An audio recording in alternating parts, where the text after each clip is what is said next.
अवाम फिर से चुनेगी इस बार अपने नुमाइंदे। आइए हम एक नजर डालते हैं मुख्तलिफ पार्टियों के किरदार पर। इलेक्शन 2018।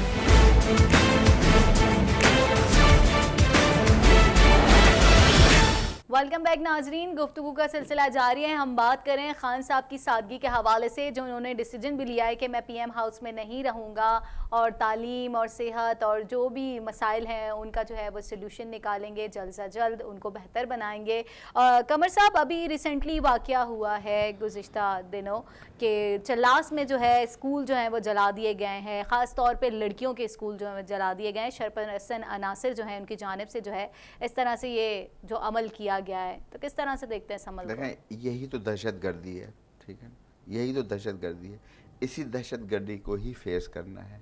ये भी एक हमारे इमरान खान के लिए बहुत बड़ा चैलेंज है कि इन चीज़ों पे डेफिनेटली हम तो आपस में बातें कर रहे हैं ना कि आप क्या समझने कि ये सबसे ज़्यादा फ़िक्र ख़ुद भी इमरान खान को होगी कि ऐसा क्यों हुआ।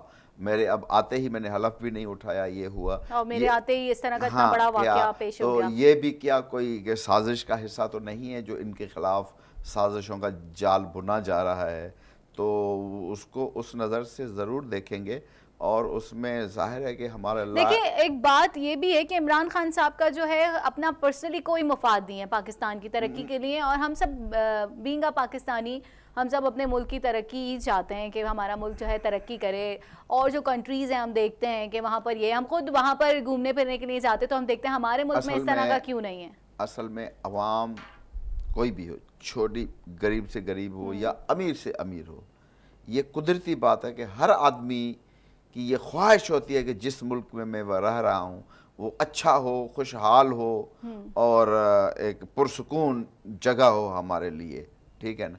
लेकिन हमारे जो लीडरान हैं उन्होंने कभी अपने मुल्क के लिए नहीं सोचा कि हमारा मुल्क अच्छा हो, खुशहाल हो। वो कहते हैं हमारा मुल्क अच्छा हो लेकिन खुशहाल हम हों। समझा? ये एक पिछले सारी जिंदगी यही रहा है, सारी ज़िंदगी यही रहा है। अब जब गवर्नमेंट पूरी इस्टेब्लिश तब हुई नहीं है ना, अब जब पूरी इस्टेब्लिश हो जाए, जब पूरी पिक्चर हमारे सामने आ जाए कि फिनांस मिनिस्टर कौन है, डिफेंस मिनिस्टर कौन है, इंटीरियर मिनिस्टर कौन है, चीफ मिनिस्टर मुख्तलिफ सूबों के कौन है, उनकी वर्थ क्या है, उनकी कैपेसिटी क्या है, वो अपने अपने काम में कितना आगे बढ़ सकते हैं, कितना कर सकते हैं, तो उस वक्त पिक्चर ज़रा थोड़ा सा खुल के हमारे सामने आने लगेगी कि अब शायद ऐसे अच्छे पढ़े लिखे लोग आए हैं और जिनका मोटिव भी ये है, जिनके ख्यालात भी ये हैं, तो शायद उसमें हमें अच्छाई नज़र आए। अभी हम बैठ के तनकीद करें वो मुनासिब नहीं है। अभी उनको आने दो, उनको सीटों पे बैठने दो। लेकिन यही तो है कि लोग आने से पहले ही बोल रहे हैं कि देखो अभी आए भी नहीं है और ये सब कुछ हो रहा है। देखिए, इतने सालों का बिगाड़ है, इंसाफ की बात करें तो एकदम से इतनी जल्दी ठीक नहीं होगा। अब देखे इधर ये बात आती है, आने से पहले ही ये सब कुछ हो रहा है। जो आए हैं क्या वही आके ये कराएंगे कि हम अब आए हैं और अब हम अपने ये कराएं ताकि वो जो हमें उम्मीदें हैं वो भी खत्म हो जाए। ये तो जो कहने वाले साजिशें कर रहे हैं ताकि जो आए हैं वो आगे न चल पाए। हाँ, इससे देखिए ना साफ वाज़ेह हुआ जा रहा है कि मतलब इतनी जेलसी आपके अंदर है भरी हुई है। क्यों? और ऑल पार्टीज जो है मुत्तफिक हो गई हैं, यानी बैकडोर राब्ते रहे हैं उनके इस तरह से। आप एक पार्टी अलहदा हो गई है। देखिए, बात सुने, हाँ। आप ये भी देखिएगा, सही वक्त बताएगा, मतलब कि अब अगर मौलाना फजल रहमान नहीं आए या हमारे जमात इस्लामी के सिराज साहब नहीं आए, तो खैर वो, लेकिन उनके दो चार बंदे तो आए हैं। अब उन्होंने कहा हम हलफ नहीं उठाएंगे। अब आप लेकिन देखिएगा जब हलफ उठाने का वक्त आएगा तो वो अपने लीडरों को कहेंगे भाई हमने इतना खर्चा किया है, असेंबली में आए हैं, तो हम क्या 5 साल चुप करके घर बैठ जाएं या हम हलफ ना उठाएं? वो सबसे पहले जाके वही हलफ उठाएंगे। वो आपको ये वक्त बताएगा, ये ऐसी बात नहीं है। ये सारे फिर अकेले ही खड़े होंगे, वो कोई बड़ी बात नहीं है। वो क्यों अपनी सीट गंवाएं जो इतनी मेहनत करके, इतने पैसे खर्च करके, इतने अवाम से, उन्होंने भी तो अवाम से वायदे किए होंगे ना वोट लेने के लिए। बिल्कुल। जो आए हैं 4-5 बंदे उनके, उन्होंने भी तो अपने अवाम से वायदे करके वोट लिया है ना, सही। तो वो अवाम को क्या मुंह दिखाएंगे कि जी वो हम सिर्फ अब फजल रहमान के कहने पे हम हलफ नहीं उठा रहे, तो उनके उम्मीदों पे पानी फेर देंगे कि जी बस अब हम आपके लिए कुछ नहीं कर सकते, जो वायदा करके आपसे वोट लिया था। तो ये तो बददियानती हुई। हाँ सही। अच्छा, इमरान खान साहब आपके ख्याल में आ तो गए हैं, अब बिल्कुल अब प्रॉपर तरीके से नहीं आ पाए, लेकिन आ गए हैं मंजर पर, तो क्या लगता है अगर सिंध की हालत उन्होंने बेहतर कर दी तो सिंध वाले जो हैं वो तो फैन हो जाएंगे इमरान खान के, तो पीपल्स पार्टी को कहाँ देख रहे हैं इस सूरत हाल में आप?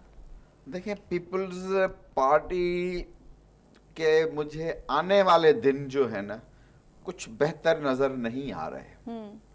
अभी तो बड़ी खुशियां मनाई जा रही हैं, समझा। अभी तो बिलावल भुट्टो साहब उन लोगों को भी मुबारकें दे रहा है और हार पहना रहा है जिन्होंने इनके नाना के कत्ल पे, उनके शहादत पे मिठाइयाँ बांटी थी, और उनको सीने से लगा के उनको हार पहना रहा है।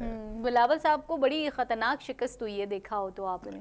ये बहुत सैड बैक है कि लियारी वो गढ़ था जो वहां पीपल्स पार्टी और किसी को भी कान से पकड़ के खड़ा कर देती तो हमारे कैंडिडेट वो भी जीतता था, वो भी जीतता था। अब बिलावल भुट्टो का यहाँ से हार जाना, लाड़काना से जीत जाना तो कोई बड़ी बात नहीं थी। वहां तो मैंने आपको दिखा दिया था कि वो बंदूक की जोर पे किस तरह वोट लिया जाता है। तो यहाँ पर वो उनकी बंदूक की नोक नहीं चली। तो यहाँ पे लोगों ने आजादाना फैसला किया अपना और अपना बदला लिया। ओके, तो आपको क्या लगता है वैसे भी अभी बिलावल भुट्टो साहब को जो है काफी स्ट्रगल करने की जरूरत है, अभी वो नए हैं फील्ड में बहुत।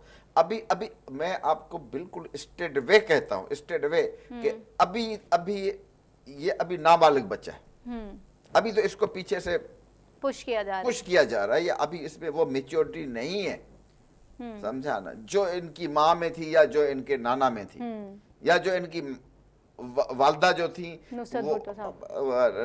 बेनजीर भुट्टो, तो वो मुझे दो चार दिन पहले एक पीपल्स पार्टी के अहम रहनुमा से मुलाकात हुई, नाम तो मैं नहीं लूंगा, ऐसा ना हो कि फिर उसके लिए गए, तो बात हुई इस पे कि जी पीपल्स पार्टी में भुट्टो साहब था, उसका अपना एक विजन था, अपना एक ये था, और उन्होंने ही ये अल्फाज मुझे कहे कि बेनज़ीर साहिबा जो थी वो तो अपने बाप से भी 2 हाथ आगे थी, इतनी टैलेंटेड और इतनी मतलब बेहतरीन लीडर मैंने नहीं देखी।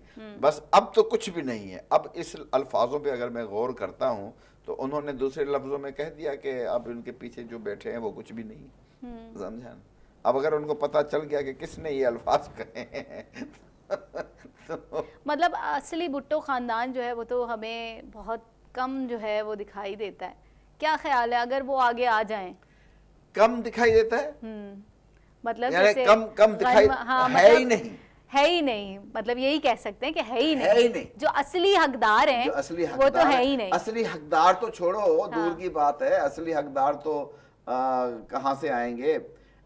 अब तो भुट्टो जो कौम भुट्टो है उस कौम का एक बंदा आपके पास असेंबली में नहीं है। उन्होंने भुट्टो लफ्ज सुनना ही पसंद नहीं करते, उन्होंने कहा भुट्टो लफ्ज को ही गायब कर दो। ये तो मजबूरी है कि बिलावल भुट्टो जरदारी, ये तो मजबूरी है वोट लेने के लिए, समझा ना, वरना ये भुट्टो लफ्ज सुनना पसंद नहीं करते। इसलिए आप देखें पूरी असेंबली में अगर एक भी भुट्टो मिल जाए आपको। लेकिन ये तो कहते ही ना, तुम कितने भुट्टो मारोगे, हर घर से भुट्टो निकलेगा। हर घर से भुट्टो तो निकलेगा, हाँ। जरूर निकलेगा। लेकिन अब हमने जो देखा हर घर से भुट्टो निकलता हुआ दिखाई नहीं दिया। वो इसीलिए नहीं दिया कि क्योंकि ये एक पॉजिटिव साइन भी कह सकते हैं इसे। उस भुट्टो को निकलने में अब वक्त चाहिए। अच्छा, एक तरह से इसको पॉजिटिव साइन भी कह सकते हैं कि लोगों में थोड़ा सा, आप जो कहते थे कि शऊर आना शुरू हो रहा है, जब आवाम आएगी तो फिर ये साइड पे हो जाएंगे। ये मैंने पहले अर्ज कर चुका हूं, बिल्कुल कि ये अर्ज कर चुका हूं कि जैसे अब देखिए पहले से तो अब हम काफी हद तक अवेयरनेस आ गई है, अब लोगों ने पूछना शुरू किया। यानी आप तब्दीली आने से पहले ही तब्दीली देख रहा था, और ये हमने अपने प्रोग्रामों में डिस्कस किया था कि अब पब्लिक जो पहले जब मुंह से एक लफ्ज नहीं बोलती थी, अब गिरेबान पकड़ के सवाल करती है कि बताओ पिछले 5 सालों में आपने मेरे लिए क्या किया। सही। समझा ना? तो अब इनको आप आगे बढ़ने दो और फिर आप देखें कि कैसे फिर कितने भुट्टो निकलते हैं, फिर आपको पता चलेगा। सही, बिल्कुल। बहुत सी जमातें जो हैं अभी भी ना, मतलब जैसे MQM है वो इत्तेफाक करना चाह रही है तहरीक इंसाफ से, तो आपको क्या लगता है इसी तरह ऑल पार्टीज को जो है अब एक्सेप्ट कर लेना चाहिए और इनको सपोर्ट करना चाहिए? क्यों नहीं सपोर्ट किया जा रहा है? अगर अगर अगर उनमें ये गैरत है कि हमें मुल्क को बचाना है, मुल्क को चलाना है, ये मुल्क है तो हम फिर असेंबली में आ जाएंगे।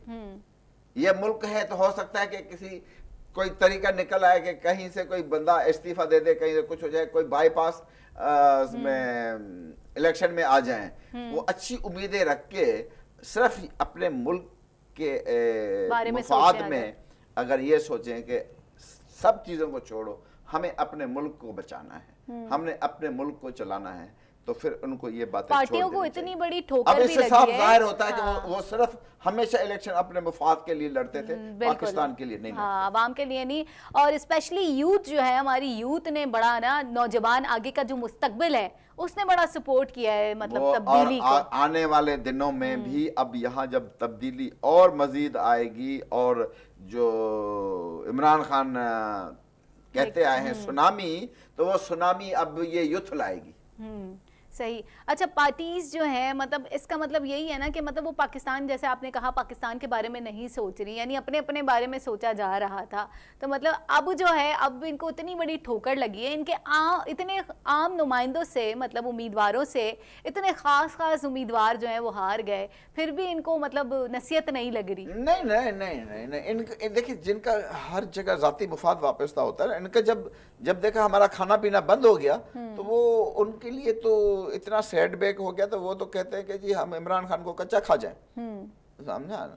तो अब क्या लगता है, इमरान खान साहब को हुकूमत करने दी जाएगी या उनको उसी तरह परेशान किया जाएगा? नहीं, परेशान तो, क्योंकि जब उन्हें परेशान किया जाएगा तो वो इस तरह के परेशान तो किया जाएगा, परेशान तो किया जाएगा, क्योंकि कौमी असम्बली में भी नवाज शरीफ ग्रुप की काफी सीटें हैं, वो भी काफी हद तक परेशान करेंगी।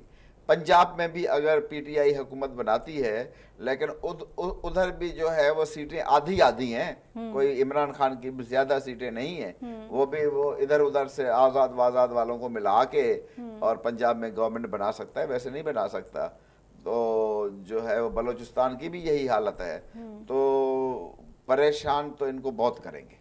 सही, बहुत ज्यादा करेंगे। ठीक है, परेशान किया जाएगा आपके ख्याल में? सही है, गुफ्तगू का सिलसिला जारी रहेगा, मगर यहाँ वक्त हुआ एक शॉर्ट ब्रेक का।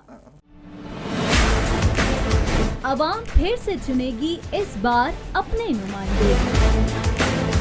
आइए हम एक नजर डालते हैं मुख्तलिफ पार्टियों के किरदार पर। इलेक्शन 2018